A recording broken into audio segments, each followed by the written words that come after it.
coloquei já as aulas anteriores lá no sistema, né? Acho que agora deu. Então, eu ia... interromper de novo. Sim. Eu peguei e fui acessar as aulas ali, mas eu não consegui. Eu clico naquele link e aí ele me leva para um lugar e eu não tenho acesso. Não sei Quando se isso? isso. Hoje tu fizesse isso? Eu acho que eu fiz naquele dia que eu te mandei o e-mail, quando eu estava com aquela... Não. O problema que aconteceu é que as aulas gravadas só ficaram disponíveis no sistema. Eu até entrei em contato com o pessoal do suporte, né? Deu um problema e essas aulas só apareceram lá na manhã de domingo. Então, eu só consegui colocar as aulas lá no domingo, né? Domingo de tarde, por aí. Tenta de novo. Se não der, vocês me mandam e-mail, tá? Se não funcionar, mas a princípio deve estar funcionando. Eu já baixei, já botei no YouTube, a princípio deve dar certinho. Não, tranquilo então. Obrigado, tá? É que essa semana passada atrasou pela gravação, demorou muito, né? Ficou represado lá no CPB e demorou. Agora deve estabilizar, deve ficar pronto em um dia e meio por aí. Sim, bom. Mas se vocês não estão conseguindo, me mande e-mail que eu vou ver o que é. Eu vou tentar hoje depois de novo. Valeu, tá? Tá bom. A aula de quinta já está lá também, terça e quinta. Então, a gente começou campos conservativos. Eu vou fazer alguns mais exemplos de forças conservativas, campos, né? Lembrando que a gente definiu como sendo campos irrotacionais, né? Eu vou definir, então, a partir da definição de campos conservativos, o conceito de energia potencial. A gente vai mostrar que eu posso exprimir o campo conservativo em termos de uma função escalar que tem unidade de energia que a gente chama de energia potencial. E depois vou analisar as consequências, né, definida a energia potencial. A gente vai definir, então, energia mecânica e vai ver em que condições as relações entre variação da energia cinética e energia potencial vão se dar, certo? A gente vai mostrar que, para campos conservativos, as variações da energia cinética e da potencial são iguais tempo a tempo, né? Então, só voltando para fazer exemplos ainda de força conservativa, na aula passada, no finalzinho da aula passada, a gente analisou esse campo de força e a gente mostrou que ele é um campo de força não conservativo, né? Porque o rotacional dessa força, desse campo de força é não nulo. A gente mostrou que o rotacional é um vetor não nulo, né? Eu cheguei a desenhar para vocês a cara, a esquemática do campo, né? Tem essas caras aqui, ele está rodando, né? Então, cada ponto do espaço ele tem uma direção, um tamanho e um sentido definido, porque as suas componentes x e y, são dependentes das coordenadas. Então, em cada ponto do espaço, eu vou ter um vetor f correspondente, seguindo esta lei aqui, e eu esquematizei para vocês na aula passada o esquema, certo? O que eu quero fazer hoje é calcular o trabalho de uma partícula realizando uma trajetória que é semicircular, né, passando do ponto 1, 0 até o ponto menos 1, 0 sobre o eixo dos x, né, que eu vou denotar por ponto A e ponto B. Então, eu vou calcular o trabalho num certo caminho. Então, o meu caminho é sobre um semicírculo superior aqui, indo de 1 em x até menos 1 em x, sujeito, claro, a esse campo, né, que a gente já mostrou que é não conservativo. Esse círculo, claro, tem raio 1, né, porque eu estou indo de 1 até menos 1 em x. Então, eu vou definir como é que eu calculo. Eu já mostrei algumas maneiras na aula passada de como calcular trabalho, aqui eu vou mostrar mais um, né, utilizando a simetria do problema, como a simetria circular, né, e a trajetória aqui é um semicírculo, eu posso escrever o argumento do cálculo do trabalho em termos das coordenadas, né, parametrizadas em termos do tempo. Então, o que eu vou fazer aqui, lembra que para calcular o trabalho, eu preciso calcular o produto escalar FDR, né? Então, eu vou primeiro calcular quanto é que é o DR e depois fazer o produto escalar com a força, que a gente conhece a expressão, e obter o trabalho resultante. Então, aqui eu vou escrever o vetor posição da partícula em termos das suas coordenadas, e as coordenadas, claro, dependem do tempo. Então, enquanto a partícula vai desenvolvendo a sua trajetória aqui em cima do semicírculo, o tempo vai mudando, né? Eu vou começar com um tempo igual a zero, até um tempo posterior, onde eu chego no ponto B. Aqui está os tempos, né? O tempo vai correr de zero, claro, até π sobre ômega, certo? Já vai ficar claro que tem que ser π sobre ômega, o tempo final, porque lembra que eu vou escrever as posições, as coordenadas da partícula x e y em termos do tempo, usando o sistema de coordenadas polar, né? Eu tenho a relação entre as coordenadas x e y com o ângulo, né? Com o ângulo θ. O ângulo θ aqui é ômega vezes t, né? O ômega é a velocidade angular. Então, eu consigo, lá do sistema polar, escrever x em termos do tempo e y em termos do tempo, né? Como o raio da trajetória é 1, né? O R que aparece aqui na frente da decomposição, né, da escrita das coordenadas em termos do ângulo, seria raio 1, né? O raio aqui não está aparecendo, porque o raio é 1. E aí eu estou escrevendo aqui quanto é que valem as duas coordenadas, ou seja, as componentes do vetor posição, explicitamente em termos do tempo. Certo? Feito isso, ó, vocês já viram bem, eu vou de t igual a zero, e quando eu tenho tempo igual a π sobre ômega, o ângulo correspondente, se eu substituir t igual a π sobre ômega, vai dar exatamente π. Então, eu consigo mapear todos os ângulos, né? Para t igual a zero, eu tenho o ângulo zero, e para tempo igual a ômega sobre π sobre ômega, eu vou ter o ângulo π, né? 180 graus. Certo? Conhecido o vetor posição, agora eu vou calcular o diferencial de deslocamento, né, que é o dr. Aqui, como eu estou escrevendo tudo em termos do tempo, eu vou escrever o dr em termos do tempo, claro, né? Então, eu vou usar a regra da cadeia aqui, né? dr dt corresponde a dr, a gente já fez isso na aula passada. Isso significa que eu vou ter que calcular a derivada temporal do vetor posição, que eu já escrevi ele em termos do tempo, tá aqui, dt, certo? Então, o que eu estou fazendo aqui, nessa última linha, é apenas fazendo a derivada temporal das duas componentes, né, do vetor posição, que dependem do tempo, são funções periódicas do tempo. Essas derivadas são bem conhecidas, né, a derivada do seno e do cosseno. Claro que quando eu faço a derivação, como eu tenho esse ômega acompanhando o tempo, ele vai aparecer junto, né, então a derivada do cosseno de ômega t é menos ômega seno de ômega t, e a derivada do seno de ômega t é mais ômega cosseno de ômega t. Então, eu já consigo calcular a derivada do vetor posição vezes dt. Feito isso, como eu já calculei o diferencial de deslocamento, eu vou calcular o argumento da integral para o trabalho, que é f escalar dr, né? Então, eu vou ter que fazer basicamente o produto escalar entre a força, que eu sei a expressão, né? Está aqui em cima. Ela tem essa cara, né? Que depende das coordenadas. Escalar com o vetor dr que eu acabei de calcular acima, certo? Se eu faço isso, né, aqui eu estou escrevendo explicitamente o que tem que dar, né, quando eu faço produto escalar, eu multiplico as componentes direção a direção, né, tanto do f quanto do dr, né. No nosso caso, é multiplicar as componentes x e y do vetor dr pelas componentes x e y da força. Se eu fizer isso, eu vou obter essa expressão aqui para o produto escalar, certo? Aqui estão as componentes do vetor dr, que depende do ômega, né, e do tempo. E aqui eu tenho as componentes do vetor força, y e menos x, certo? Vocês conseguem ver que o seno e o cosseno podem ser elevados ao quadrado quando eu substituo aqui o y e o x em termos dos ângulos, né, ou em termos do t.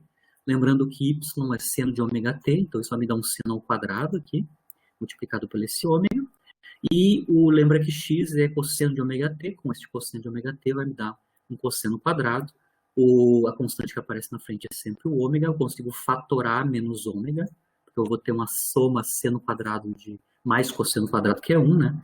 O que sobra do produto escalar, FDR, neste caso, para essa força, para esse campo de força, que é não conservativo, como a gente mostrou na aula passada, é basicamente só menos ômega dt, certo? Se eu tenho a expressão do produto escalar, eu consigo calcular qual é que é o trabalho que vai ser realizado sobre a partícula, enquanto ela se desloca sobre aquele semicírculo, para ir do ponto A até o ponto B, né? Ou seja, vai ter que ser a integral do f escalar dr de a até b. Aqui, os limites de integração, o produto escalar aqui só depende explicitamente de uma integração no tempo, né? Então, aqui a integral vai ser só no tempo, né? De menos ômega dt. A integral no tempo vai ser de 0 a π sobre ômega, como eu falei para vocês, né? Para os ângulos corresponderem de 0 graus até π radianos, né?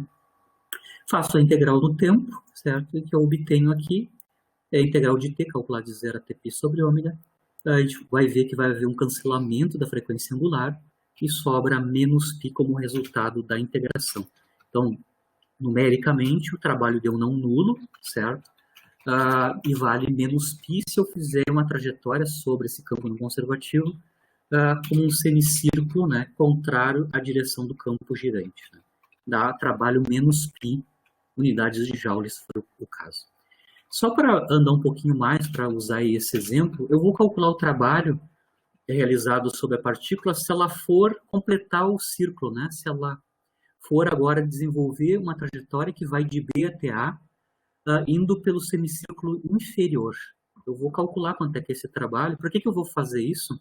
Se eu calcular o trabalho de ir de B até A pelo círculo inferior, eu vou ter como calcular o trabalho completo, né? O trabalho total, para realizar uma trajetória fechada nesse campo.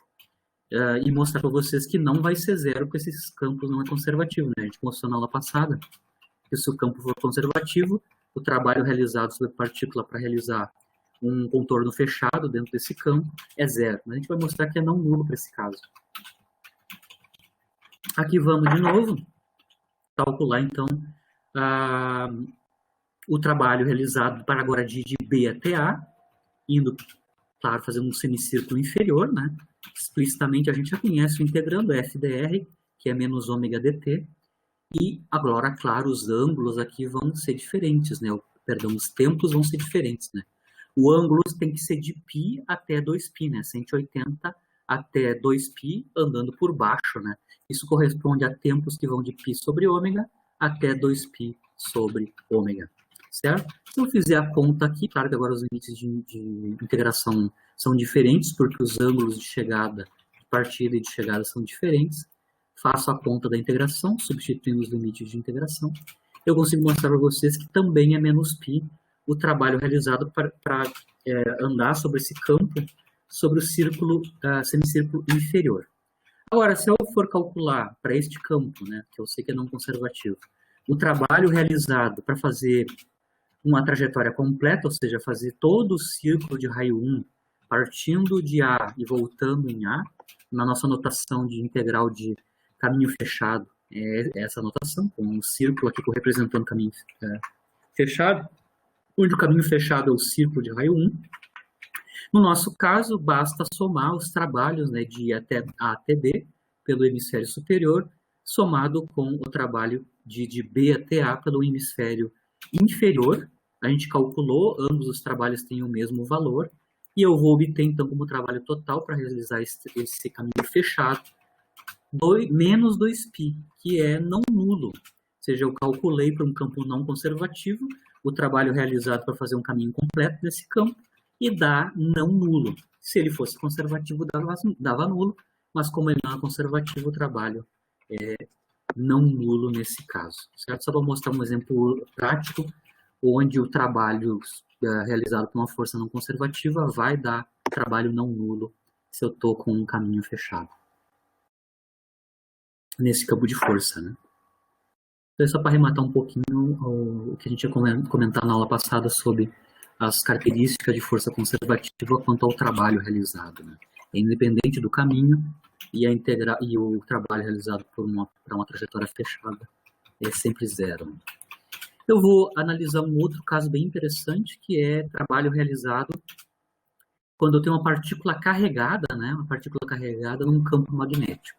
Quando uma partícula carregada está num campo magnético, ela sente, né, a ação de uma força magnética, que lá no eletromagnetismo, né, na física 3, a gente sabe quanto é que vale, né? A força magnética sobre uma partícula que tem carga Q, né? Tem esta cara, né, ela é proporcional à carga, né, da partícula, e também proporcional à velocidade e proporcional ao campo magnético. A direção e o sentido da força magnética é dado pelo produto vetorial velocidade vetorial campo magnético. Então, ela é uma expressão complicada para a força magnética. Ela depende de 3 quantidades: carga, velocidade da partícula e o valor do campo, né, a cara do campo magnético, quando ela entra nesse campo. Mas, a princípio, eu sei explicitamente a expressão da força magnética sobre uma partícula de carga Q. Né? O que eu quero fazer aqui é calcular qual é que é o trabalho realizado sobre uma partícula pelo campo magnético, pelo campo de força magnética, né? Devido ao campo magnético. Bom, para calcular o trabalho, a gente vai precisar calcular quanto é que é o integrando, né, da integração de trabalho, que é designar o caminho, claro, e calcular o integrando. O integrando é força escalar dr, né? Isso é o trabalho total, né? Eu tenho que fazer a integração sobre o caminho. Se eu quiser saber quanto é que é o infinitesimal de trabalho, né? Eu tiro a integração, eu tenho o infinitesimal de trabalho realizado, é basicamente o produto escalar FDR. Quando eu integro ambos os lados, eu tenho a expressão conhecida para o trabalho total, né? Então, d ômega é o elemento infinitesimal de trabalho realizado pela força F, tem esta cara. Para o caso da força magnética, eu sei a expressão da F. Eu vou calcular quanto é que é, então, esse produto escalar. Então, para o caso particular da força magnética, o elemento de trabalho, que eu vou chamar de d ômega m, m da magnética, né? É esse produto escalar, força magnética escalar dr, certo? Aqui eu vou escrever o elemento dr em termos do tempo, ou seja, da variação temporal, que a gente já conhece, né? dr é dr dt dt. Lembrando que dr dt é a velocidade. O último passo aqui é mostrar que a d ômega para a força magnética é proporcional ao produto escalar força magnética escalar velocidade. Ou seja, depende da projeção da força magnética na direção do vetor velocidade, ou seja, na direção do movimento, né? Bom, mas a gente sabe a expressão explícita da força magnética. Então, eu consigo calcular quanto é que é o campo produto escalar força magnética escalar V. Então, a força magnética é Q, V vetorial B, escalar V. Então, vejam que o que eu obtive como produto F escalar V é um produto misto vetorial. Eu tenho misto por quê? Porque eu tenho um produto vetorial VB, produto escalar com V. Então, eu estou fazendo uma mistura aqui de produtos vetoriais e escalares. Isso lá na álgebra linear é chamado, na geometria analítica álgebra linear é chamado produto misto vetorial, né? Se vocês não lembram como é que eu calculo o produto misto vetorial, aqui tem a fórmula compacta, né, em cartesianas, como é que eu calculo o produto misto de 3 vetores ABC, né? Basicamente, é rapidinho calcular se eu fizer o determinante desta matriz 3x3, onde cada linha aqui são as componentes dos vetores que estão sendo multiplicados nesta ordem ABC, né? Componentes de A, componentes de B, componentes de C. Mas igual, o que a gente tem aqui é um produto misto vetorial por causa da força magnética, né? Se vocês lembrarem lá da álgebra linear, tem algumas propriedades para o produto misto, né? Se você rodasse ciclicamente os vetores que estão sendo multiplicados aqui no produto misto, ou seja, eu vou ter o mesmo resultado para o produto vetorial. Isso significa aqui, por exemplo, que é trocar duas linhas aqui no determinante da matriz, se vocês lembrarem da álgebra linear. Se eu trocar duas linhas aqui, o resultado da determinante fica invariante, né? Então, eu posso fazer giros cíclicos nos vetores que eu estou multiplicando, claro, na ordem, né, inicial ABC, e eu consigo mostrar propriedades. Eu vou fazer isso no caso particular aqui do nosso produto misto, que é VBV. Esta é a ordem do meu produto misto, né?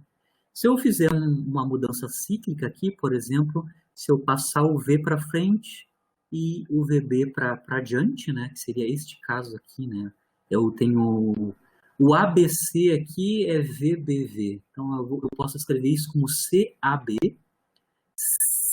CAB fica V vetorial V, escalar B. Tá? Lembra que produto vetorial de dois vetores idênticos, né, é zero, é nulo, né? Produto vetorial de dois.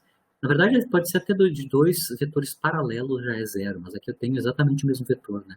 Vetor V, vetor vetorial, produto vetorial com ele mesmo. Isso é nulo.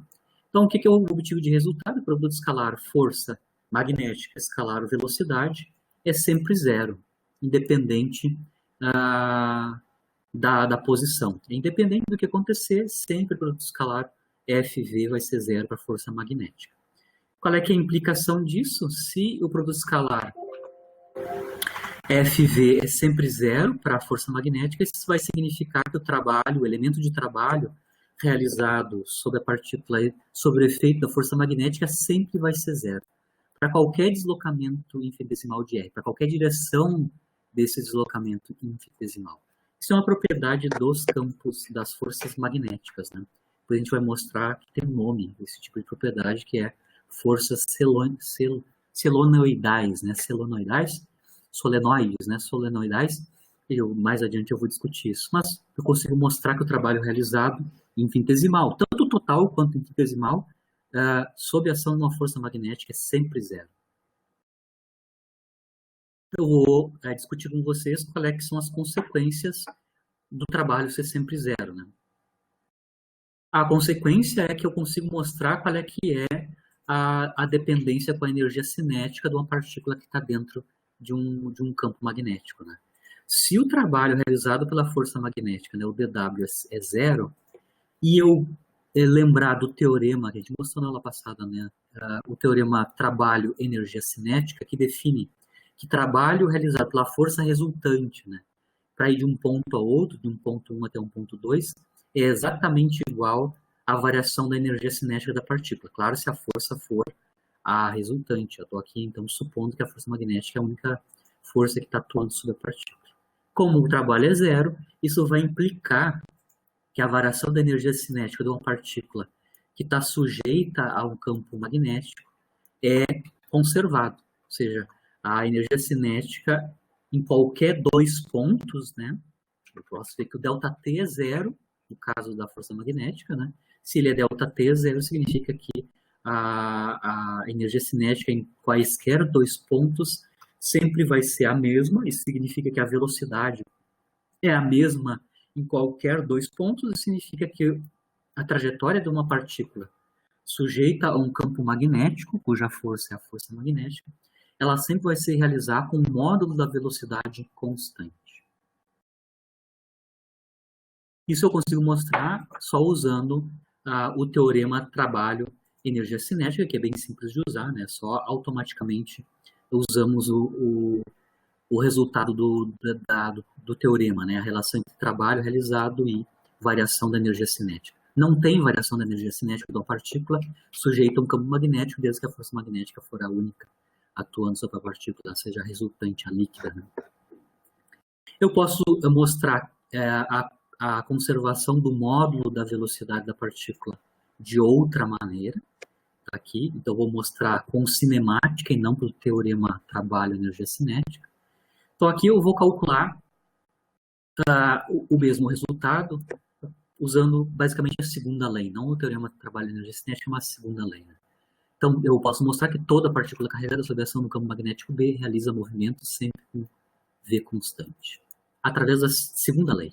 Então, eu tenho a expressão da força, que é proporcional ao produto vetorial VB. Eu conheço a aceleração pela segunda lei, né? Estou assumindo que a única força é a força magnética. Aqui eu tenho só um esqueminha, tá? Eu tenho aqui o sistema de coordenadas cartesianos, eu tenho o campo magnético, por acaso aqui eu representei ele entrando aqui na folha, né? E aqui tem a partícula carregada, que entrando com uma certa velocidade V neste campo. A gente sabe da segunda lei que a aceleração, né, é proporcional à força, né? Então, o vetor aceleração é 1 sobre a massa da partícula, a força magnética. Isso é a segunda lei, basicamente, né?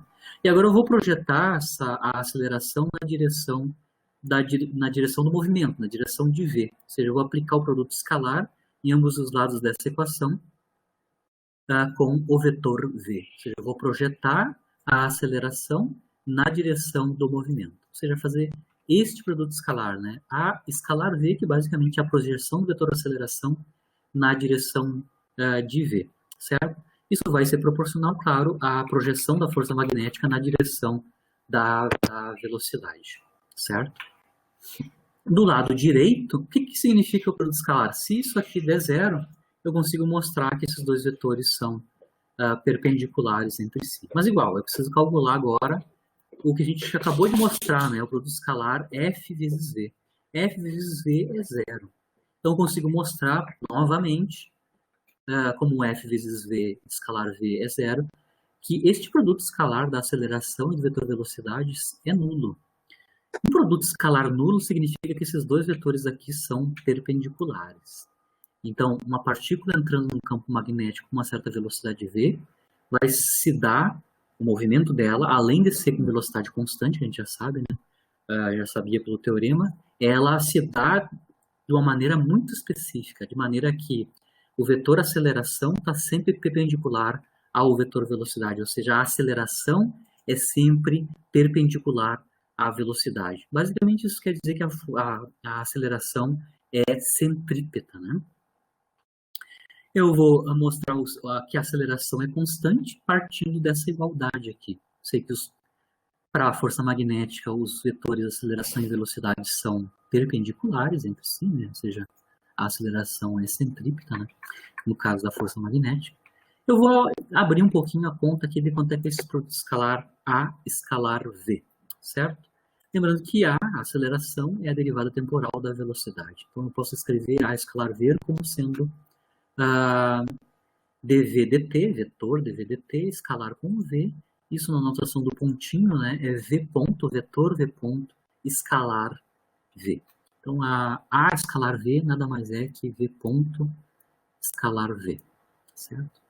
Deixa por enquanto isso aqui, essa expressão, que eu já vou abrir quanto é que dá ela em termos do módulo da velocidade. Então, o meu trabalho agora aqui é mostrar quanto é que é esse produto escalar V ponto escalar V em termos do módulo da velocidade. Para fazer isso, eu vou lembrar quanto é que é V escalar V. V escalar V é V quadrado, ou seja, o quadrado do módulo do vetor velocidade. Se eu derivar essa igualdade, essa relação que é verdadeira, né? V escalar V, V2, se eu derivar temporalmente ambos os lados, no lado esquerdo, eu vou ter a derivada temporal do produto escalar V escalar V. No lado direito, isso aqui é um escalar, né? Uma função do tempo, né? Então, eu vou derivar o V2. Fazemos as derivadas agora à esquerda e à direita. Na esquerda, né, eu posso mostrar que a derivada temporal deste produto nada mais é que 2 vezes o produto escalar dv dt escalar v, né? E no lado direito, eu posso mostrar que dt v2 é 2v dv dt, que é v ponto. Tá? Então, aqui eu consigo mostrar a relação entre o módulo da velocidade e o produto escalar V ponto escalar V. Certo? Eu consigo mostrar isto daqui. Ou seja, a partir da definição de V quadrado, eu consigo mostrar que este produto escalar é V ponto. Lembrando que no lado direito, aqui eu só estou com o módulo da velocidade e a derivada do módulo da velocidade em termos do tempo. Né? Então, aqui eu tenho escalares do lado direito. Certo? Bom, a gente mostrou que A escalar V é zero e isso é igual a V ponto escalar V. Isso, então, vai significar que isso aqui é verdade. Né? A escalar V é zero, então V ponto é zero. Como V é sempre não nulo, e V é o módulo da velocidade da partícula entrando dentro desse campo, então o módulo de V sempre vai ser não nulo, esta igualdade aqui vai implicar, então, que o V ponto é zero. O que é o V ponto? É a taxa de variação temporal, né, do módulo do vetor velocidade em termos do tempo. Né? Isso significa que o módulo do vetor velocidade é uma constante do movimento, ou seja, ela não depende do tempo. Se a sua taxa de variação temporal é nula, significa que ela não varia no tempo. Então, tá aqui, mostrando, usando só a segunda lei, eu consigo mostrar também que a velocidade módulo, né, módulo da velocidade de uma partícula dentro de um campo de força, que é o campo magnético, né, devido à força magnética, a velocidade é constante e o vetor aceleração sempre é perpendicular ao vetor velocidade, caracterizando então força tipo centrípeta, né? Eu vou lembrar ou fazer uma revisão. Na verdade, eu não sei se vocês sabem esse assunto ou ouviram alguma vez. Eu vou chamar de revisão, mas se nunca viram, vai ser a primeira vez. Uma introdução, né? A gente já trabalhou um pouquinho no rotacional na aula passada e produto vetorial. Então, eu vou só fazer uma breve revisão aqui para o meu objetivo posterior, que é chegar em termos para definir energia potencial, né? Eu só vou revisar com vocês os conceitos, né? Como eu calculo, né? O gradiente, divergente e rotacional, né? Certo? Então eu vou revisar brevemente essas três quantidades lá da geometria analítica, né? Gradiente de uma função e o divergente e o rotacional de um campo vetorial, tá? Aqui, claro, eu vou sempre considerar essas quantidades calculadas a partir do sistema de coordenadas cartesiano, que é mais usual para nós, né? Então, se eu estou no sistema de coordenadas cartesiano, eu vou considerar um campo escalar e um campo vetorial. O que é um campo escalar? Que eu estou chamando de φ, né? É uma função que para cada ponto do espaço, né? Ou seja, dando as coordenadas desse ponto x, y, z, me dá um número real, certo? Então, para cada ponto do espaço, eu tenho um número, eu tenho um escalar. Isso é um campo escalar. É uma função das coordenadas espaciais, certo? O que é um campo vetorial? O campo vetorial não é um vetor, tá? Não é um vetor. Ele é uma quantidade que tem caráter vetorial, mas que depende ponto a ponto no teu espaço. Então, o campo vetorial A é este ente aqui. Ele é uma quantidade que é um vetor, porque aqui estão os eixos, o vetor unitário na direção x, y, z, né? Mas vejam bem que as componentes desse campo A, ponto a ponto, dependem dos valores das coordenadas, certo? Então, a componente x, a componente y e a componente z do campo A, num certo ponto, vai depender das coordenadas desse ponto. Eu estou colocando aqui explicitamente as componentes de A em termos das coordenadas do ponto. Então, isso caracteriza um campo vetorial, ou seja, para cada ponto do espaço, dado pelas coordenadas daquele ponto, né, eu vou ter um vetor, que vai estar apontando uma certa direção, um sentido e um certo módulo. E vai variar, pode variar ponto a ponto, né? Claro que um campo uniforme, essas componentes não variam com as coordenadas, mas no caso geral, eu posso ter para cada ponto vetores completamente distintos. Um exemplo é o da aula passada, ali eu tenho um campo de força que ele roda, ele gira no tempo, e o tamanho dele muda, né, dependendo qual é que é a coordenada do ponto que eu estou, né? Bom, sabendo que tem um campo escalar e um campo vetorial, aí sim eu vou calcular ou definir gradiente, divergente e rotacional. Para fazer isso, eu preciso saber quem é o operador diferencial nabla ou del. Já mostramos na aula passada no sistema de coordenadas cartesiano. O operador nabla é um vetor, tá aqui em cartesianas, né? Tá aqui o IJK, é um vetor cujas componentes são as derivadas parciais em cada direção cartesiana. Derivada em x, derivada em y, derivada em z, parciais. É um vetor cujas componentes são as derivadas em cada direção, derivadas parciais. Bom, sabendo o que é um campo escalar, um campo vetorial e o operador nabla, aí sim vamos definir o que é o gradiente de um campo escalar, ou seja, o que é essa quantidade aqui que eu denomino gradiente de um campo escalar φ.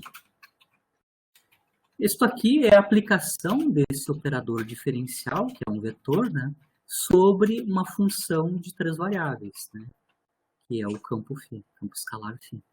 Se fizeres isso, aplicar esse operador, que é um vetor, sobre o campo escalar φ, O que eu obtenho é um vetor. Então, o gradiente de um campo escalar é um vetor. Um vetor, aqui estão os eixos, os vetores unitários na direção x, y, z, né? E quem são as componentes do vetor gradiente? São as derivadas da função escalar φ, direção a direção. Certo? Isso é a definição de um gradiente de um campo escalar. É um vetor, cujas componentes são as derivadas desse campo, coordenada a coordenada. Derivadas sempre parciais. Isso relativo à operação do nabla sobre o φ, campo escalar. Agora eu vou operar o del, o operador del, que é um vetor, sobre o campo vetorial. Certo? Lembrando que para produto de vetores, dois vetores, eu posso ter produtos escalares e produtos vetoriais, entre dois vetores. Aqui eu estou assumindo que o del está sendo pensado como um vetor. Né? Então, se eu fizer o produto escalar do del com o campo A, que é essa criatura aqui, né? Del escalar A, isso é chamado divergente do campo vetorial. Então, divergente envolve o produto escalar do del, operador del com o campo vetorial. Bom, vocês vejam bem que produto escalar de dois vetores é um escalar. Né? Então, o que eu vou obter aqui é uma função só das coordenadas, não é mais um vetor. Bom, como é que eu calculo esse produto escalar, que é o divergente do campo? Bom, tá aqui, ó. Produto escalar a gente já sabe qual calcular, né? Para calcular um produto escalar, basta multiplicar, né, componente a componente, x, y, z, e somar. Então tá aqui, ó. Lembrando, claro, que no caso aqui, as componentes do operador del são derivadas, né? O meu multiplicar componentes aqui, na verdade, é aplicar as derivadas em cada uma das componentes, né? Então tá aqui explícito, né? Se eu fizer aquele produto escalar, lembrando qual é que é a cara do operador del, né? E as componentes do campo vetorial A é esta cara do divergente. Vou derivar cada componente, x, y, z, nas respectivas direções cartesianas. X, y, z, derivadas das componentes naquela mesma direção. A de x del x, A de y del y, A de z del z. Esse é o divergente do campo vetorial. Lembrando, se eu posso fazer produto escalar, também posso fazer produtos vetoriais. O produto vetorial nabla campo vetorial A é o que a gente chama de rotacional do campo.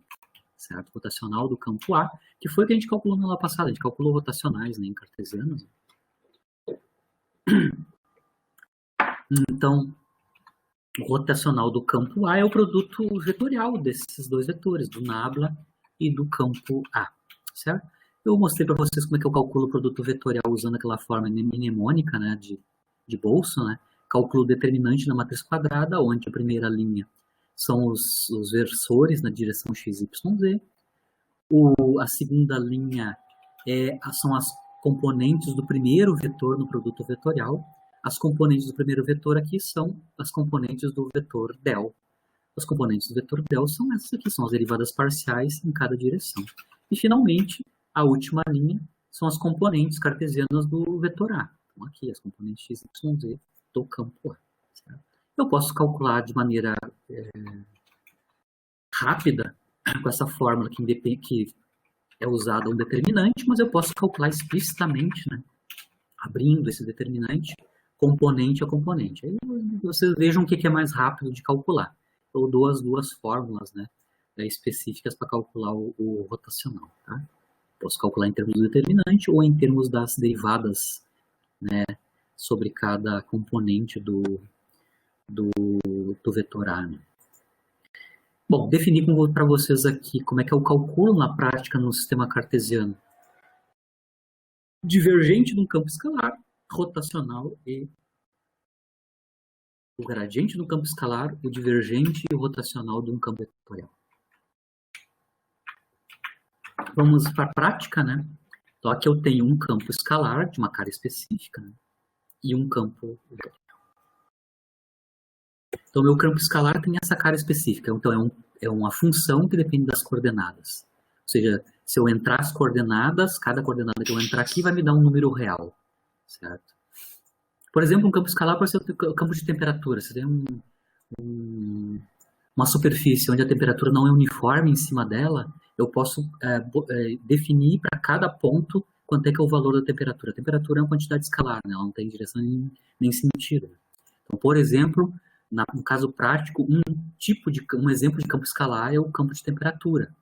Qual é a temperatura em cada coordenada sobre uma superfície ou sobre um certo sólido, por exemplo, a superfície de um sólido, né? Dou as coordenadas do ponto e ele me dá o valor daquela quantidade escalar. Aqui tem uma cara complicada, leis de potência, né? Mas eu tenho, o meu campo escalar tem este comportamento, x², y, z3. Para cada coordenada espacial, eu vou ter um valor diferente de φ. Isso cobre todo o espaço para esse campo, né? E o meu campo vetorial está aqui. Vocês vejam que, lembra que um campo vetorial, as componentes do campo, ponto a ponto, depende das coordenadas, né? É o caso aqui, né? A componente x, y, z do vetor A variam com as coordenadas do ponto no espaço. Tá? Desta forma aqui específica, né? Xz, y² menos y² e 2x² y me dá o meu campo vetorial. Isso significa que para cada ponto do espaço, ou seja, se eu designar as coordenadas x, y, z desse ponto do espaço, eu tenho um vetor escrito em coordenadas cartesianas que tem uma certa direção, um certo sentido e um certo modo. Certo? Aqui eu tenho a forma funcional deste campo. Então, para esses dois caras, eu vou calcular quanto é que é o gradiente do campo escalar, o divergente do A e o rotacional do A. Vou começando com o gradiente do campo φ. Aqui eu já escrevi para vocês quem é o gradiente do campo φ. É um vetor, cujas componentes são as derivadas do campo escalar em cada direção cartesiana. Basicamente, então, eu vou ter que derivar, a partir daquela expressão para φ, as suas derivadas em x, y e z. Então, aqui eu escrevo as derivadas, né, parciais em cada direção. Na direção x, se eu derivar x² y z3 em x, isso vai dar 2x y z3. Tá aqui, 2x y z3. Se eu derivar essa função em termos de y, certo? Em termos de y, isso vai dar, derivada de y relativa a y é 1, né? Vai dar x2 z3, aqui. E finalmente, se eu derivar φ em termos de z, isso vai dar 3z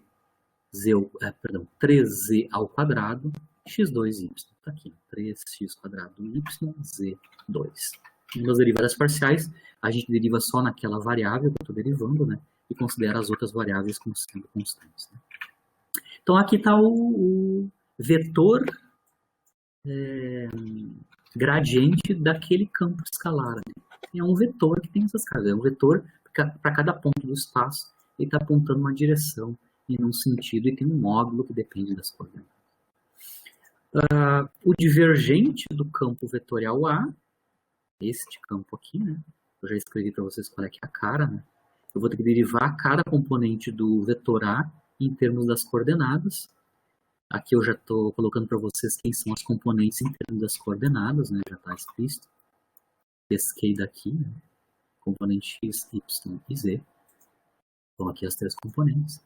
E aí basta a receita, né? Só substituir as componentes e fazer as suas derivadas em cada direção. Né? Bom, se eu derivar AX relativo a x, isso vai me dar z. Tá? Se eu derivar AY relativo a y, isso vai me dar menos 2y. Tá aqui. Se eu derivar AZ relativo a z, lembra que a componente z não depende de z aqui, né? Depende de x e y. Então a derivada relativa a z é zero, né, dessa componente. Aqui explícito. Então aqui está o resultado para o divergente daquele campo vetorial específico. Né? Divergente de A, do campo vetorial A, é z menos 2y. Vocês conseguem ver que o divergente de um campo vetorial é um campo escalar, né? Porque eu tenho aqui uma função das coordenadas. Né? No caso aqui, só das coordenadas y e z, né? Não depende da coordenada x. E, finalmente, vamos calcular o rotacional do campo vetorial A.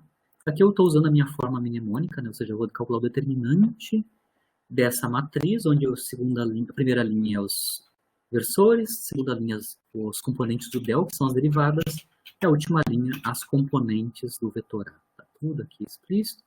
Se eu fizer esse determinante, eu vou ver que não vai dar zero, não vai dar o vetor nulo. Eu tenho componente x e y desse vetor, que é o rotacional, não nulos.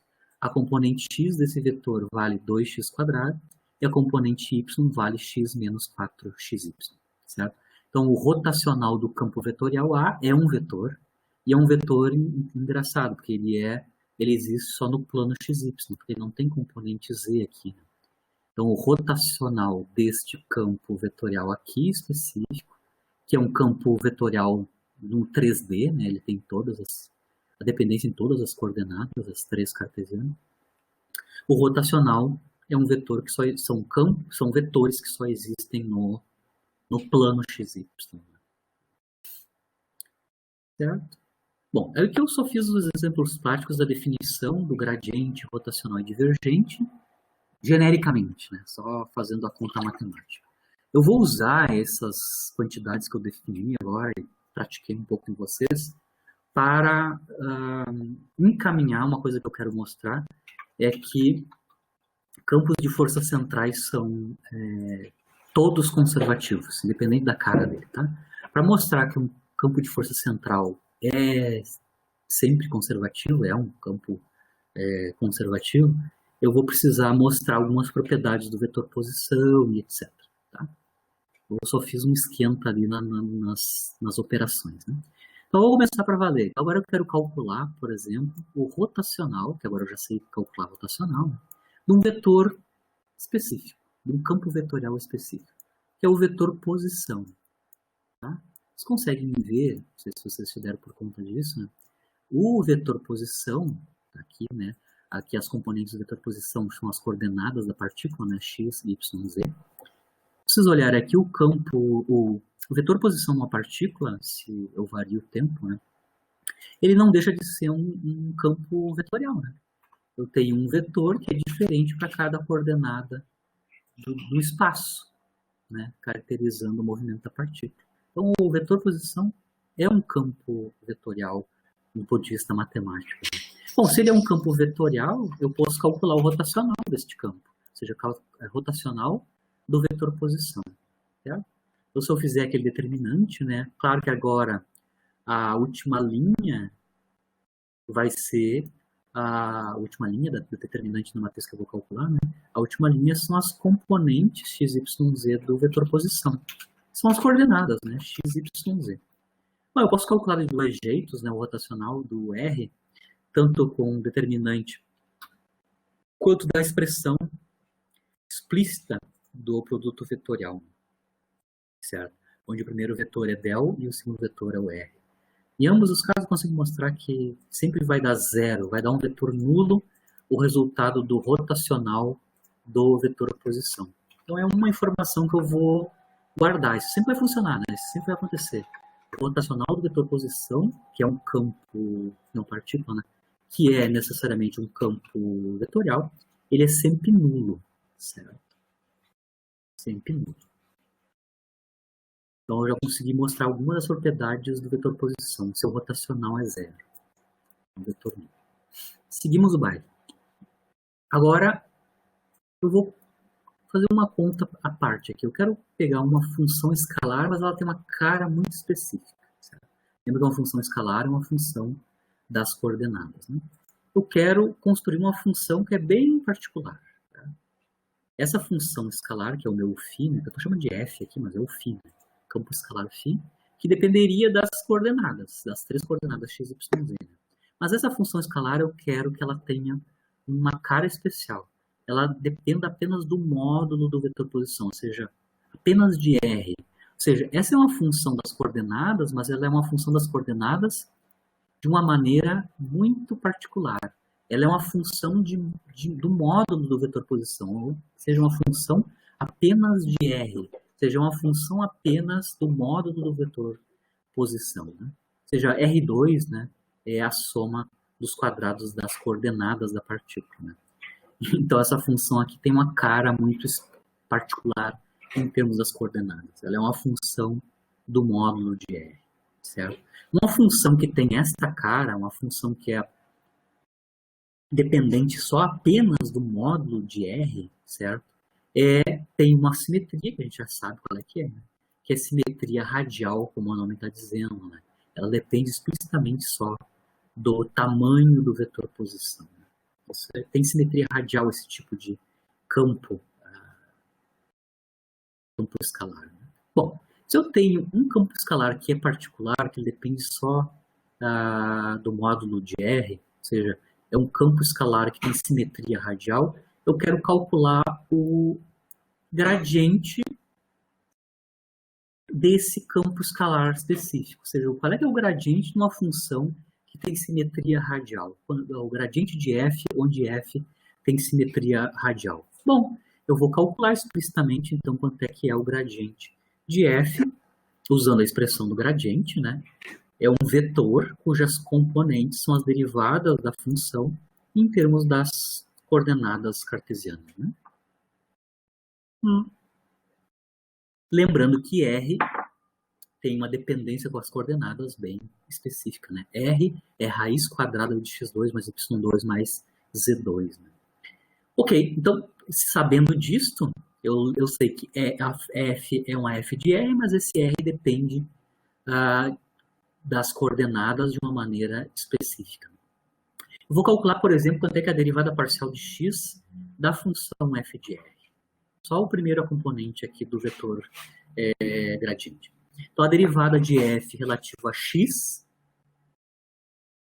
da f de R, lembrando que R é uma função de x, y, z, eu posso usar a regra da cadeia para escrever del f, del x, em termos da derivada em R, que aí é ordinária, né? Derivada em R, e a derivada de R relativa a x. Regra da cadeia. Regra da cadeia, onde, claro, aqui na primeira derivação eu faço ela ordinária, porque a minha função é uma função direta de R, né? Então, mas o que é a regra da cadeia, tá? Eu estou escrevendo del f, del x, em termos de derivada de f relativo a R e de x, de R relativo a x. R, vamos deixar à parte. Vamos calcular explicitamente quem é a derivada em x do módulo do vetor posição. Então, é a derivada relativa a x do módulo do vetor posição, que tem esta cara. O módulo de R é raiz quadrada de x2, y2, z2, e eu vou derivar isso em x. Mantenho aqui o primeiro termo. Vamos derivar essa raiz. Vamos derivar a raiz, né? Isso aqui é x2 mais y2 mais z2 na potência 1/2. Então, a derivada cai 1/2, eu tenho 1/2, x2 mais y2 mais z2, 1/2 menos 1, que é menos 1/2, e a derivada do que está dentro, né? A derivada do que está dentro, derivada em x do que está dentro, né? A derivada de x quadrado. A derivada de x quadrado é 2x. Então, basicamente, eu derivei em x essa raiz quadrada aqui. Né? Claro, isso aqui é o inverso da raiz quadrada dessa quantidade, né? Potência menos 1/2. Né? E aí eu tenho esta cara aqui para a derivada de f relativa a x. Ela pode ser escrita como df de r, x, sobre o módulo do vetor posição. Isso é uma conta à parte que eu fiz. Né? Primeira componente do gradiente de uma função que tem simetria radial.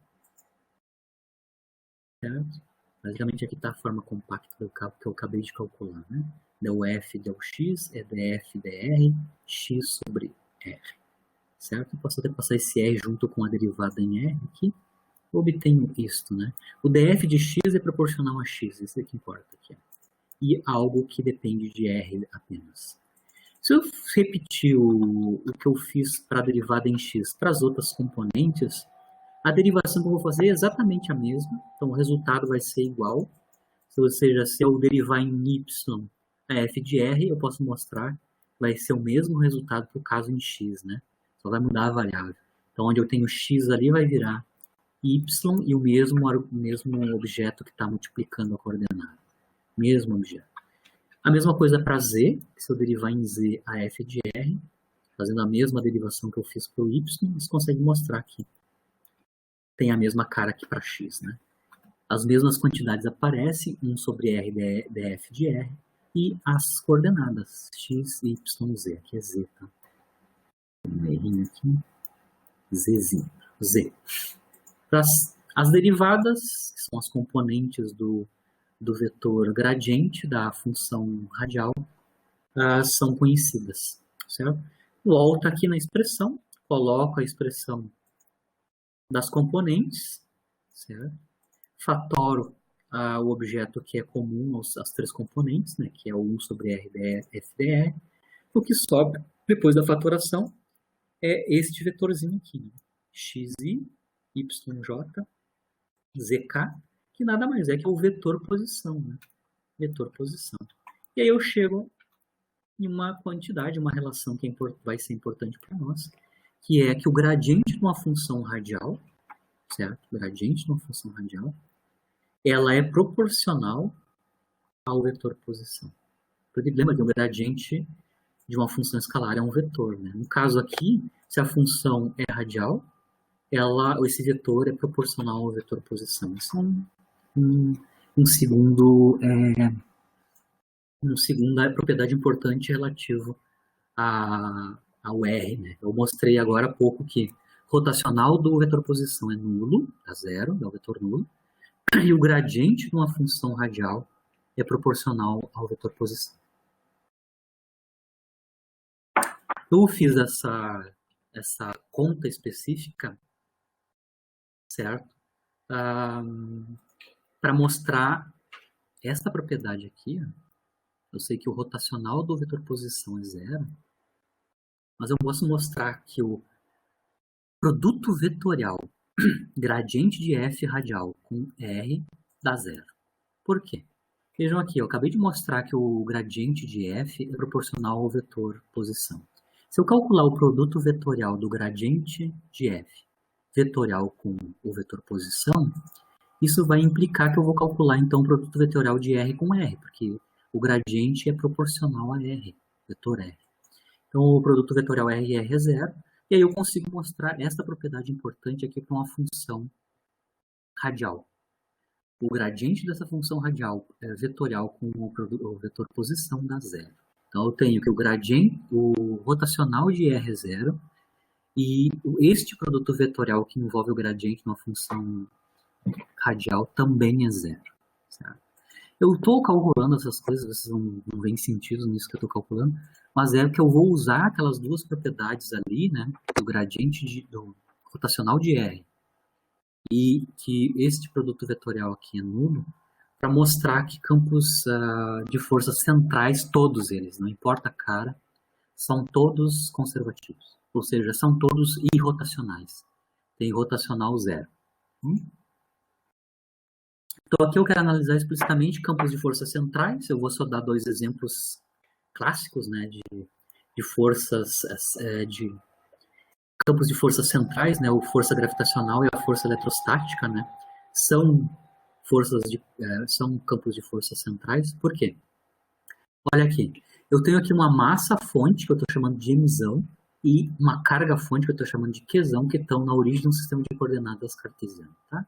Então essa massa, essa carga criam campos gravitacionais e eletrostáticos aqui no espaço. Se eu colocar uma partícula de prova que tem massa mzinho e carga q pequeno, a gente já sabe quais as expressões da força gravitacional e da força eletrostática, né, sobre aquela partícula de prova. A gente aprendeu lá no Física 2, lá no eletromagnetismo, né, que a lei de gravitação newtoniana, universal, né, me diz que a força gravitacional sobre uma partícula de massa m, onde a fonte do campo gravitacional é a massa maior mzão, é uma lei de força do inverso do quadrado da distância, e atrativa que está na forma do menos R chapéu. Aqui está escrito quanto é que está designado quem é o versor R chapéu. É o vetor unitário que aponta na direção radial, na direção do vetor posição. Se eu escreveres ou desenhares aqui, né, o vetor posição da partícula, né, tu sabe qual é que é o vetor unitário naquela direção, né? É o vetor R chapéu.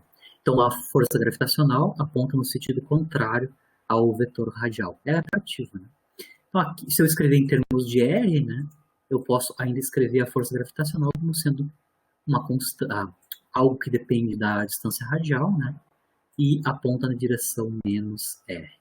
A mesma coisa para a força eletrostática, né, onde aqui tem a constante de Coulomb K, as cargas, a carga de prova aqui é pequena, a carga de fonte aqui é grande, lei do inverso do quadrado da distância, né, escrito em termos do vetor radial, está aqui, né, ela vai ser atrativo ou repulsivo, ou seja, vai ser mais R chapéu ou menos R chapéu, dependendo da relação das cargas, nessa relação de mesmo sinal ou contrárias. Certo? Então, o campo eletrostático vai ser tanto atrativo quanto repulsivo. Mas, de qualquer maneira, a gente consegue ver que o módulo do campo da força eletrostática só depende da distância radial R e aponta na direção paralela com o vetor posição. Então, são casos onde eu estou mostrando para vocês casos físicos onde os campos são centrais, né? Ou seja, são radiais às direções da força, né, aplicada sobre a partícula de prova, né? Certo? Sempre distância radial. Eu vou falar o caso geral, tá? Eu não vou especificar campo de força qual é, eu só vou designar que ele é central. Então, posso, no caso geral, dizer que uma força central, um campo de força central, tem esta cara aqui, basicamente, cara geral, né? O módulo dela depende basicamente da distância radial, que é um caso que vocês conseguem ver tanto para o campo gravitacional quanto o eletrostático, né? E aponta na direção do vetor E. Lembra que eu estou falando de direção, né? Não estou falando de sentido, né? O sentido pode ser paralelo ou antiparalelo com E, mas aponta na direção radial, na direção do vetor R chapéu, né? E vou ver se ela é atrativa ou repulsiva, né? Mas essa aqui é a expressão geral para qualquer tipo de força central, né? Campo de força central. O seu módulo só depende do módulo de R, ou seja, é uma função f de R, uma função radial, o módulo, e aponta na direção de R, certo? Olha, vejam bem, se eu calcular quanto é que é o rotacional de um campo de força central genérico, que é f de R, né? Ou seja, calcular esta quantidade aqui, né, rotacional da força central, eu vou ter que calcular o rotacional deste vetor que eu acabei de mostrar, que é a expressão geral para a força central, né? Função escalar radial vezes o vetor posição. Lembrando que o vetor nabla é um operador diferencial, né? É derivada, ele faz derivadas, né? Então aqui eu tenho uma derivada sobre um produto. Aqui eu tenho a derivada do produto, né? A derivada do produto, qual é que é o produto? O produto de uma função escalar, que é o f de r, com um vetor. Então aqui eu tenho o rotacional de um vetor que é o produto de um campo escalar com o vetor r. Bom, se é um produto, eu vou usar a regra do produto para calcular as derivadas, ou seja, aplicar o del, né? Então eu vou aplicar o del primeiro no f e depois aplicar o del sobre o r. Então eu vou ter dois termos para o rotacional. O primeiro termo é deriva f, e mantém o segundo, o vetor r, como está. Claro, com o produto vetorial aqui no meio. Então, a aplicação do del sobre f vai me dar exatamente o gradiente de uma função radial, que eu sei que é zero, que eu acabei de mostrar ali, que o gradiente de uma função radial é sempre zero. Então, o primeiro termo aqui do meu rotacional de uma força central é nulo. O segundo termo é mantém o primeiro, deriva o segundo, ou seja, manter o primeiro é a própria f, e deriva, ou seja, calcula o rotacional do r. Também mostrei agora há pouco que rotacional do vetor posição é zero também. Com isso eu consigo mostrar que para um campo de força central qualquer, que tem genericamente esta cara, eu consigo mostrar basicamente só usando as propriedades do produto vetorial, na verdade dos divergentes, dos rotacionais, né, do vetor posição e do gradiente da função f radial, eu consigo mostrar que esse rotacional é sempre nulo. Certo? Se o rotacional de um campo de força é zero, a gente mostrou que esse tipo de campo de força, por definição de força conservativa, né, é campo de força conservativo. Eu posso mostrar, então, genericamente, para qualquer campo de força central, o seu rotacional sempre vai ser zero, e se o rotacional das forças centrais sempre é zero, eles são campos conservativos por construção. Então, eu consegui mostrar que todos os campos de forças centrais, qualquer um deles, né? Então, campo gravitacional, campo eletrostático, qualquer um que recaia no caso de força central, sempre vão ser campos conservativos, né? Eu vou seguir a minha continha. O que eu vou tentar mostrar agora é uma segunda propriedade que vai ser necessária para a gente definir energia potencial, tá? Então, eu vou seguir a minha conta vetorial e vou conectar isso com física, né? Então, o que eu vou fazer nesse exercício agora é mostrar que o rotacional do gradiente de uma função escalar é nulo, certo? Ou seja, se eu calcular o rotacional do gradiente de qualquer função escalar, eu vou mostrar que o rotacional do gradiente de f é sempre zero, certo? Então, aqui eu vou escrever a minha função, que depende das coordenadas, é uma função escalar qualquer, então é um campo escalar qualquer, certo? Eu sei como calcular o gradiente desse campo, a gente mostrou, né? O vetor cujas componentes são as derivadas da f em cada direção. E aí eu vou calcular o que eu quero mostrar aqui, né? Que é calcular o rotacional do gradiente. Ou seja, calcular esta quantidade que está aqui, ó. Rotacional. O rotacional é sempre um nabla vetor, um vetor, né? Só que o meu vetor que eu estou calculando o rotacional dele é o gradiente da f. Então eu vou calcular quanto é que é o rotacional do gradiente de f, que é um vetor, né? E aí eu vou ter que colocar aqui na minha forma mnemônica, né?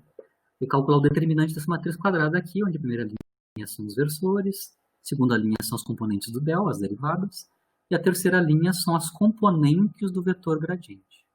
As componentes do vetor gradiente são as derivadas em cada direção da função escalar, né? Bom, aí eu posso fazer isso tanto usando a forma mnemônica quanto o cálculo explícito, né, do produto vetorial nabla vetor gradiente de f. Nos ambos os casos a gente vai mostrar que dá o vetor nulo. Então, explicitamente calculado, né? Sempre o rotacional do gradiente de qualquer função é zero, sempre. Isso é uma propriedade dos campos vetoriais, né? O rotacional do gradiente de uma função escalar sempre é zero. Essa propriedade vai ser importante, que eu já vou mostrar agora. Qual é que é a propriedade que... só para vocês lembrarem aqui, para eu mostrar que o vetor é zero, ou seja, as componentes do vetor rotacional do divergente é zero, eu tenho que usar, uma relação que funciona para o cálculo de muitas variáveis, né, que é a igualdade de Schwarz, né, que é a aplicação das derivadas parciais em cada direção não dependem de ordem, né? Então, a derivada em f em x e y, nesta ordem, né, primeiro em y, depois em x, é igual à derivada da f em y em x. A ordem da aplicação das derivadas parciais, que lembram bem, vocês vão ver aqui que eu vou ter que calcular derivadas parciais mistas aqui da função f. Por exemplo, nesse primeiro termo, eu tenho derivada da f relativa a y e z, e também a derivada da f relativa a z e y. Usando a igualdade de Schwarz, eu consigo mostrar que essas duas derivações são idênticas, devem ser idênticas, né? E aí as componentes do rotacional do gradiente vão se anular simetricamente, né? Mas, bom, eu consegui mostrar, claro, que o rotacional do gradiente de uma função escalar é sempre nulo. Qual é que é a consequência? Se eu tenho um campo que é irrotacional, e eu acabei de mostrar, por exemplo, que os campos de forças centrais são todos irrotacionais, ou seja, são campos conservativos, né? Um campo que é irrotacional tem esta cara, tem rotacional nulo. Então, todo campo irrotacional tem rotacional nulo. Eu acabei de mostrar que o rotacional do gradiente de uma função escalar também é sempre nulo. Então, para um campo que é irrotacional, um campo A que é rotacional, sempre eu posso escrever ele como o gradiente de uma função escalar, porque ele vai obedecer às propriedades automaticamente, né? Se o campo é irrotacional, o seu rotacional é nulo, mas eu sei que o rotacional do gradiente de uma função escalar é também sempre nulo. Ou seja, eu consigo conectar o campo irrotacional, que é conservativo no nosso caso, né, com o gradiente de uma função escalar. Certo? Isso eu posso fazer sempre. Toda vez que eu tenho um campo de força irrotacional, que é conservativo automaticamente, né, eu sempre posso escrever, através dessas igualdades vetoriais, né, propriedades vetoriais aí, do cálculo vetorial, eu posso mostrar que este campo pode ser escrito em termos do gradiente de uma função escalar geral. Certo? E aí sim eu consigo mostrar a definição, né, vou introduzir o conceito de energia potencial U, a famosa energia potencial U. Por quê? Porque se eu tenho um campo de força físico, aqui faltou, tá cheio de errinho aqui, né? Se eu tenho um campo conservativo, é irrotacional, tem rotacional nulo sempre, né? Sempre eu vou poder escrever ele em termos do gradiente de uma função escalar, φ, certo? Ou seja, eu posso sempre fazer isso para um campo rotacional. Então, para os campos de força conservativa, como eles são automaticamente rotacionais, eu posso sempre escrever os campos de força conservativos em termos do gradiente de uma função escalar φ. No caso, a gente vai escolher adequadamente, né, a função escalar φ como sendo menos U, ou seja, é negativo de uma função das coordenadas, né? E a gente denomina essa função das coordenadas como a função energia potencial, certo? Claro que eu vou ter que mostrar, vou provar para vocês que esta função das coordenadas, né, que é menos, que é a φ escrita em termos dela, né, ou seja, o φ é menos 1, essa função, ela realmente tem unidades, tem dimensão de energia, tá? Mas igual, se eu tenho um campo de força conservativo, que eu estou denotando por FC aqui, né, C de conservativo, sempre eu posso escrever ele em termos do gradiente de uma função escalar, e aqui eu estou escolhendo o nome dessa função, ela é a menos U, φ é menos U. Então, basicamente eu estou escrevendo isso tudo aqui. Sempre posso fazer isso. Para um campo de força conservativo, eu posso escrever ele sempre como o negativo do gradiente dessa função U, e essa função U, claro, pode ser a função das coordenadas, é a função das coordenadas, né? Eu vou mostrar agora para vocês que a função U das coordenadas, ela tem dimensão de energia, né? A partir da própria definição de F escrito em termos de U, né? Então aqui eu tenho F é proporcional ao gradiente de U. Aqui eu vou fazer análise dimensional e mostrar que U tem dimensão de energia. Então aqui está explícito a nossa formuleta ali na forma das dimensões, né? Então do lado esquerdo tem força tem dimensão de aceleração, massa vezes aceleração, ou seja, massa vezes comprimento por tempo ao quadrado, né? Massa vezes aceleração, isso é a dimensão de força, né? Massa, comprimento, tempo ao quadrado, por tempo ao quadrado. A dimensão do operador del, lembra que as componentes do del são derivadas, tá? Derivadas em relação às coordenadas. Se eu estou derivando relativo às coordenadas, por exemplo, aqui eu tenho derivada relativo a x, né? Dá para ver que as dimensões do operador del são inverso de comprimento. Certo? E aí eu consigo intuir qual é que é a dimensão de U, certo? Basicamente, a dimensão de U é a dimensão da força dividida pela dimensão do operador del, que é 1 sobre comprimento. Então, se eu fizer esse produto, né, U é F sobre del, as dimensões, claro, né? Eu vou mostrar que a U tem essas dimensões, a dimensão de massa multiplicado por comprimento ao quadrado por tempo ao quadrado. Isso é dimensão de energia. Por exemplo, a energia cinética é massa vezes velocidade ao quadrado, menos de 1/2, né? Massa vezes velocidade ao quadrado dá dimensão para a energia, que é massa vezes comprimento por tempo, que é velocidade, ao quadrado. Então, essa dimensão que aparece aqui para U é justamente a dimensão de energia. Então, é por isso que a gente consegue denominar, sabe, que essa função escalar U, por construção, aqui é tem dimensão de energia e ela é, então, denominada função energia potencial, ou seja, a função energia potencial só existirá para campos de força conservativo. Para cada campo de força conservativo, eu vou ter uma energia potencial associada àquele campo. E a energia potencial associada àquele campo depende das coordenadas e, eventualmente, pode depender do tempo também. Então, a gente vai analisar essa dependência temporal da função energia potencial. Mas o que eu queria mostrar para vocês é que eu só posso construir energias potenciais ou definir energia potencial se o meu campo de força for conservativo. Senão, eu não consigo escrever a força em termos do gradiente da energia potencial. Certo? Agora, se eu já sei a relação entre força e o gradiente da energia potencial, né, escrito aqui explicitamente, eu consigo agora derivar propriedades, né, por exemplo, qual é que é o trabalho realizado por uma força conservativa, agora escrito em termos da energia potencial. A gente já fez em termos da energia cinética, a gente demonstrou o teorema trabalho-energia cinética. Agora eu vou demonstrar qual é que é a relação entre trabalho e variação da energia potencial. Claro que só para campos conservativos é o caso aqui, né?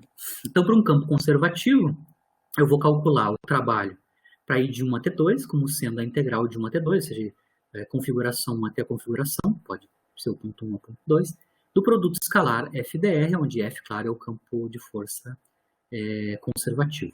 Se F é o campo de força conservativo, eu consigo escrever ele como sendo o negativo do gradiente da energia potencial U, certo? Então, aqui está a expressão final do trabalho realizado por uma força conservativa. Ela pode ser escrita como negativo dessa integração aqui, divergente de U escalar dr. Eu vou abrir um pouquinho quanto é que é gradiente de U escalar dr. Certo? Lembrando que é primeiro quem é o gradiente de U, né? A gente mostrou o que é um gradiente numa função escalar. Né? Gradiente de U, se U depende das coordenadas, é um vetor que tem essas componentes aqui. Né? Cada componente do vetor gradiente de U são as derivadas de U relativo a cada coordenada, né? Parcialmente a cada coordenada cartesiana. E o vetor dr, aqui já tem então explicitamente quem é o vetor gradiente de U. O vetor dr é o vetor infinitesimal de comprimento, né? E está escrito em cartesianas aqui as suas componentes, dx, dy, dz, os elementos infinitesimal de deslocamento em cada direção, né? E aí eu vou fazer o produto escalar explicitamente, né? Produto escalar gradiente de U com escalar dr. Explicitamente, pego os dois vetores e faço produto escalar como a gente conhece, né? Multiplica componente a componente os dois vetores, gradiente de U e dr. Se eu fizer isso, eu vou obter esta quantidade aqui, né? Componente a componente, del U, del x, dx, del U, del y, dy, del U, del z, dz. Certo? Obtive explicitamente quem é esta quantidade que está dentro da integração para fazer o cálculo do trabalho. Se vocês lembrarem lá do cálculo 3, lá se é cálculo 3 ou 2, né, funções de várias variáveis, o tio do cálculo 3 mostrou a vocês que vocês conseguem construir para uma função de várias variáveis uma coisa chamada diferencial total da função de várias variáveis. Diferencial total da função de várias variáveis. Né? O que é a diferença? Como é que eu escrevo uma função que é das coordenadas, né? A função das 3 variáveis, coordenadas cartesianas. O que é a diferencial total da função f de várias variáveis? A gente denota por df no cálculo. Né? df, ela é calculada a partir da derivada parcial de f relativa a cada componente multiplicada pelos elementos infinitesimais de deslocamento. No caso aqui não é deslocamento, aqui no caso do cálculo, é o diferencial em cada variável independente, x, y, z. Mas vejam bem, o que eu obtive aqui com o produto escalar de gradiente da energia potencial escalar dr, o que eu obtive aqui é exatamente o diferencial total da U. Se vocês compararem aqui a definição geral do cálculo para diferencial total de uma função de várias variáveis e o que eu obtive aqui, vocês conseguem ver que o que está ali em cima, aquele produto escalar, basicamente é a diferencial total da função U. É a du. né? Então, eu consigo continuar o meu cálculo. Agora, eu já sei que o que está dentro da integração para o cálculo do trabalho, basicamente é a diferencial total de U. Está aqui, ó. Então, vou lá, substituo, lembra que trabalho de 1 até 2 é menos a integral deste argumento, desse integrando, e esse integrando eu mostrei que é a diferencial total de U. Aqui, menos diferencial total de U, da configuração 1 até configuração 2. Bom, como eu tenho DU, eu posso integrar explicitamente em U, vai dar o resultado de U calculado de 1 até 2, né? Isso dá a diferença U2 menos 1, quando eu substituo os limites de integração. Isso é a diferença, você consegue ver que o 2 menos 1 é a variação da energia potencial, né?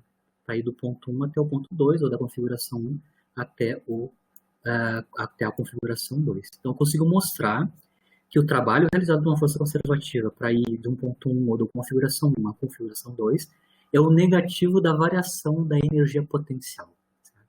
Então, quando a partícula sai de 1 sobre um certo caminho e vai até 2, sujeito a um campo de força conservativa, né? Onde o valor da energia potencial nessa configuração é U1 e a energia potencial nessa outra configuração, ponto 2, é U2, o trabalho realizado pelo campo de força conservativo é U1 menos U2, ou o negativo da variação da energia potencial. Então, é o segundo teorema, né? O teorema trabalho-energia cinética vale para qualquer força, desde que aquela força seja força líquida, né? Aqui não, aqui é um caso particular onde eu consigo conectar o trabalho realizado por forças conservativas e a variação da energia potencial correspondente. Então, se eu estou num campo de força conservativo e combinar os dois teoremas, né? O teorema trabalho e energia cinética, claro, considerando que a força conservativa é a força líquida, né? Isso aqui é verdade. W12 é a variação da cinética, mas eu também sei que esse mesmo trabalho é o negativo da variação da energia potencial. Então, eu consigo mostrar, usando os dois teoremas do trabalho, né? Para a força resultante e para a força conservativa, se a força resultante for a conservativa, eu consigo mostrar que ΔT menos ΔU, certo? Aqui eu abro explicitamente quem é ΔT, é a variação da energia cinética da partícula entre ponto 1 e 2, né? E o ΔU é a variação da energia potencial da partícula entre 1 e 2, né? Isso vai me dar menos U1 menos U2, né? Rearranjando aqui na esquerda e na direita os termos em cinética, os termos em potencial, eu consigo mostrar que se a força resultante é um campo de força conservativo, para quaisquer dois pontos 1 e 2, para qualquer duas configurações 1 e 2, essa soma aqui é sempre a mesma. A soma cinética mais potencial na configuração 1 é igual a cinética mais potencial na configuração 2. Eu consigo mostrar que se o campo for conservativo e ele for a força líquida atuando sobre a partícula, isso aqui é sempre verdade.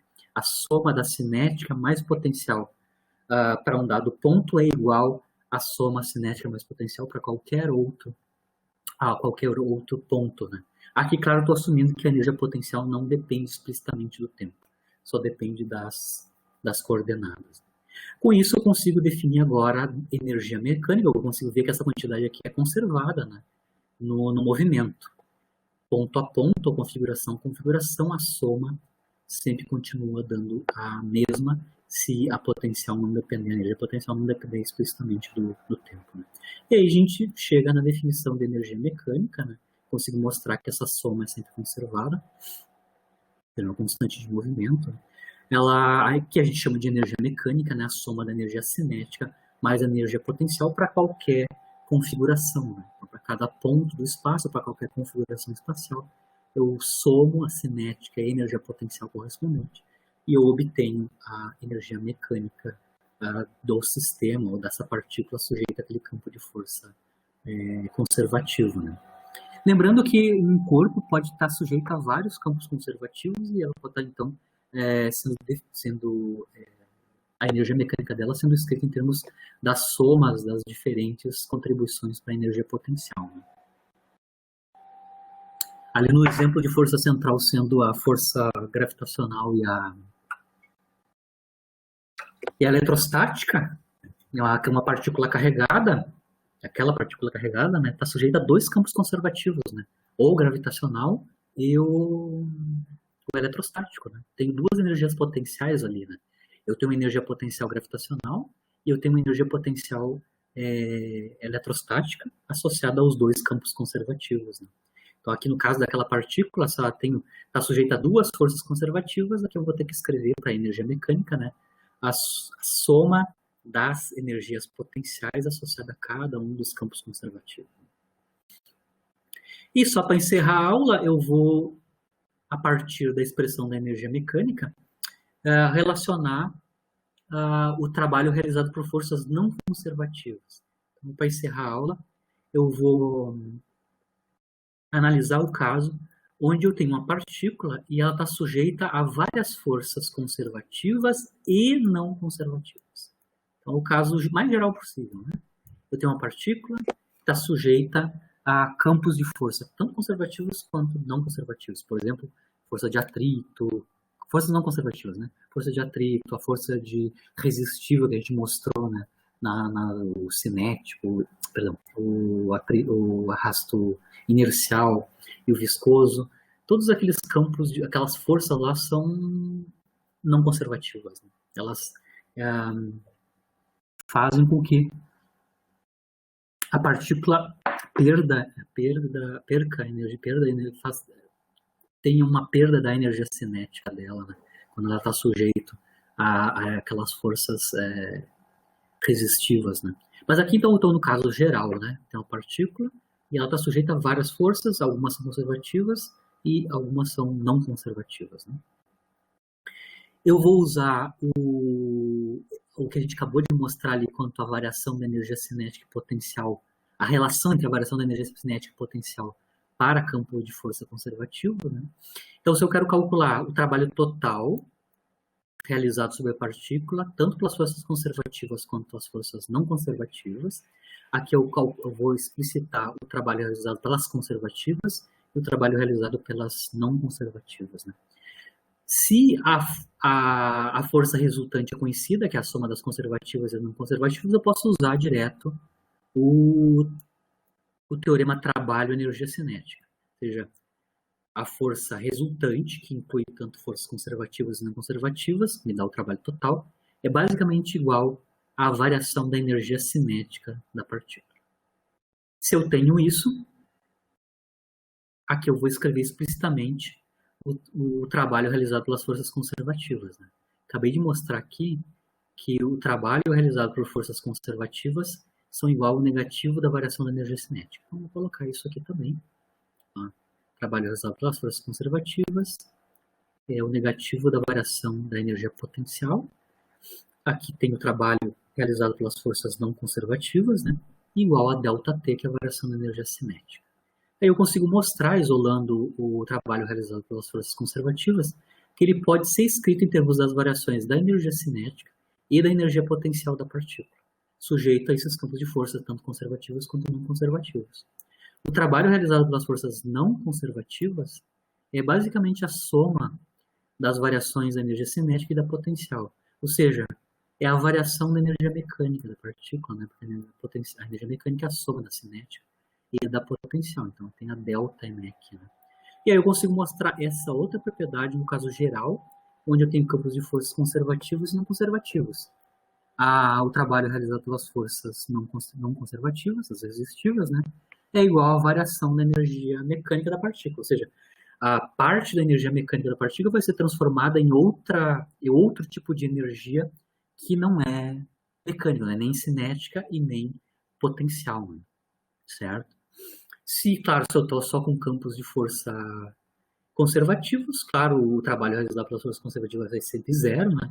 E a variação da energia mecânica é sempre zero, né? Ou seja, a energia mecânica é uma constante de movimento.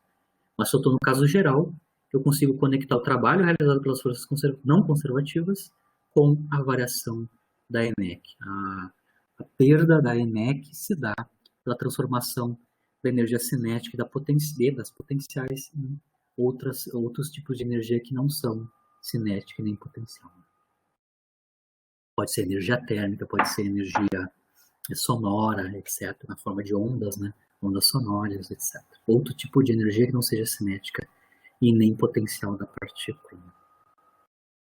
Na aula que vem, eu vou encerrar aqui por aqui, na aula que vem, como a gente já definiu energia mecânica, que é a soma da cinética mais as potenciais, né, se eu tenho mais um campo conservativo, eu vou mostrar na aula que vem quais é são as condições para que a energia mecânica de um sistema seja conservada.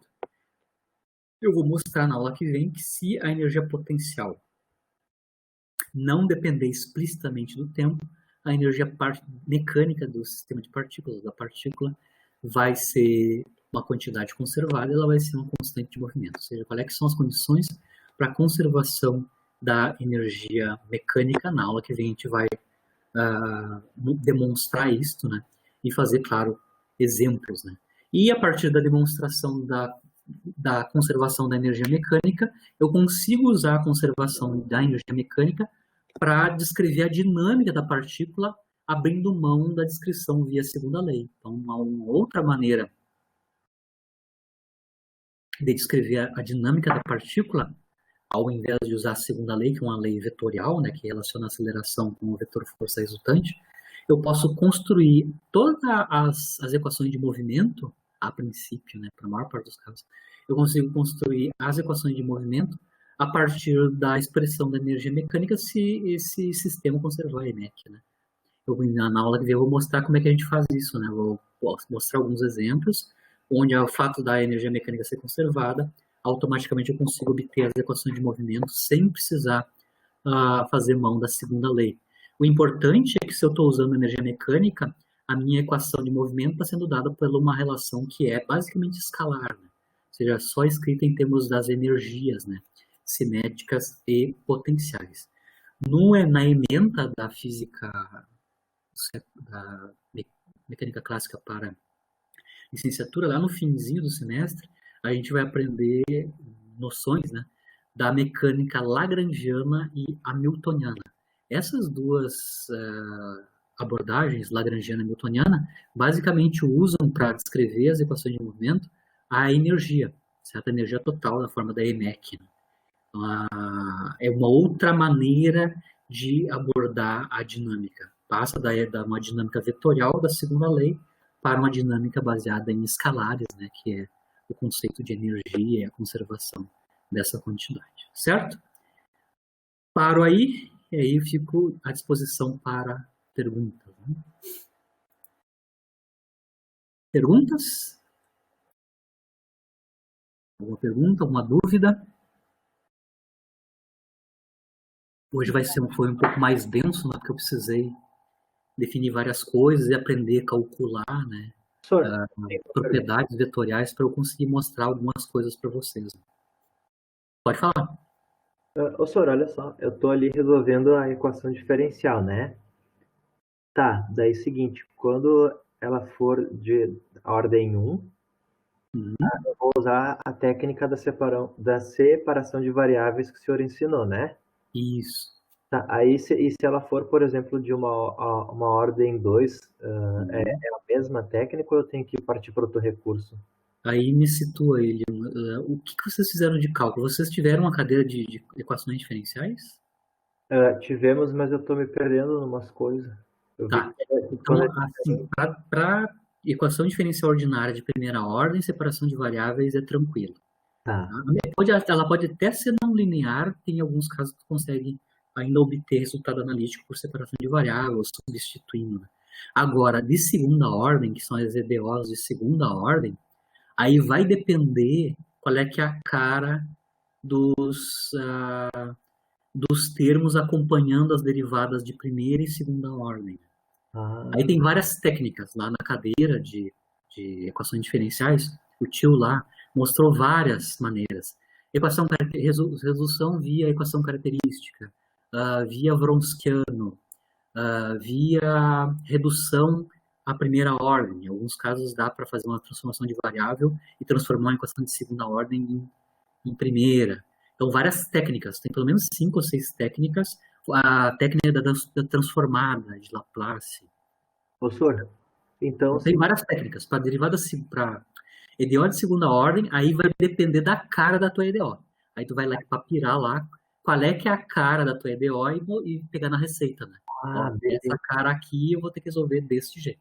No caso, eu recebi, então a moral é eu dar uma olhada nesses teoremas para ver, para caso eu encontrar um caso muito diferente, eu já ter como recorrer.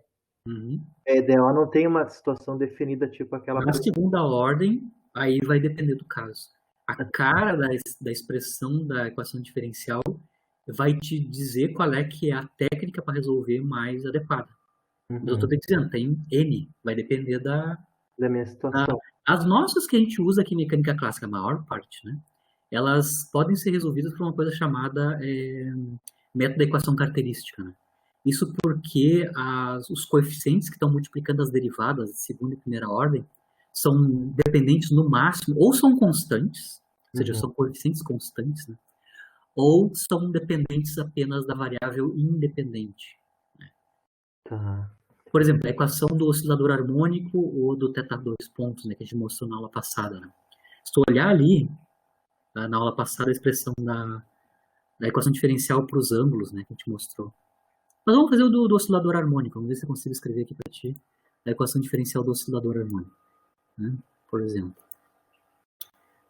na direção x, né? Unidimensional. Então eu tenho, no oscilador harmônico, a equação diferencial que a gente tem é x 2 pontos mais ômega 2, que é uma constante, né? Que é a frequência ao quadrado, x. Pode ser igual a zero ou não, mas aqui no nosso caso o oscilador harmônico é zero. Isso é uma equação diferencial de segunda ordem ordinária, mas ela tem uma particular, bem simples. Os coeficientes que estão acompanhando tanto a derivada segunda, poderia ter em primeira ordem, a derivada de primeira ordem, e a variável dependente, que é o x, ambos são constantes. É 1 e ômega 2.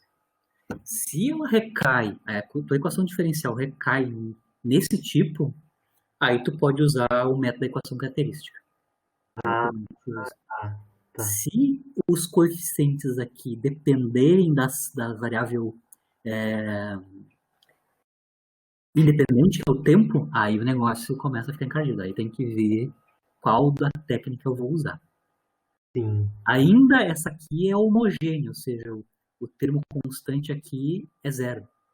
Mas ela podia ser não homogênea. Então, se lá é uma EDO não homogênea de segunda ordem, tem toda uma maneira de resolver a não homogênea. Eu tenho que resolver a homogênea primeiro, e a partir da solução da homogênea, encontrar uma solução particular para a não homogênea. Então, é um curso, né? Vai depender da cara da tua EDO. Não, só para mim me situar mesmo, que eu tô conseguindo fazer os exercícios, só que às vezes eu perdi, daí me atrapalha, eu faço umas confusões. E aí, isso eu acho que vai ser importante para mim agora, para quando vier os próximos. Segunda ordem é complicada. Aí tu vai ter que olhar a cara da tua EDO e ver qual a técnica é específica para aquele tipo de comportamento, aquele tipo de EDO. Né? Sim. Tá bom. Aí a gente vai resolver bastantes de segunda ordem, várias, né? Mas, em geral, a gente cai nesses casos do oscilador harmônico, né? Os coeficientes são constantes, ou são simples, ou a gente consegue fazer a transformação de variável para voltar à primeira ordem. Depende de caso a caso, né? Sim, não, tranquilo. Professor, obrigado pela explicação, vai me ajudar bastante. Tranquilo. Mais alguma outra dúvida? Não, acho que era só isso. Professor, boa noite, eu vou saindo, tá? Até mais. Certo, pessoal. Então tá, boa noite, pessoal. Eu agora tenho aula às 8h30. A Amanda fez uma pergunta no chat. Oi? A Amanda fez uma pergunta no chat, ó.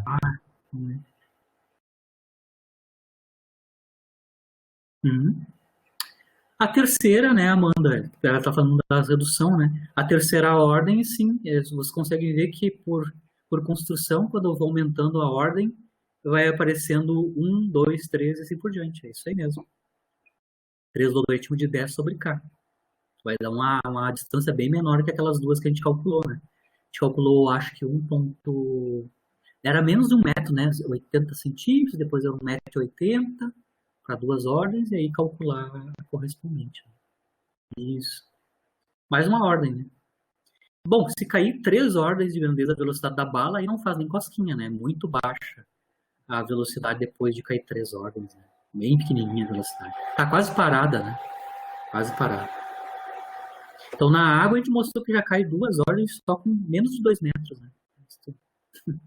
Se tu entrar numa piscina e ficar no fundo da piscina e mandar alguém atirar em ti, não vai pegar a bala. Ou vai chegar muito fraquinha a bala. Ela tem que ser mais de 2 metros. O Chuck Norris, ele conhece bastante isso, né? Ele cai na água, atira uma metralhadora nele e não morre, né? Não atinge nele. Ele sabe da história do fator de atenuação com a água, né? Se o material é mais denso, vai reduzir mais ainda. O fator de atenuação é mais rápido. Né? Feito. Boa noite. Na quinta a gente continua, certo? Eu já vou colocar lá, logo depois do final da noite, eu vou colocar já as transparências da aula de hoje com o resuminho da aula, tá? Certo? Boa noite.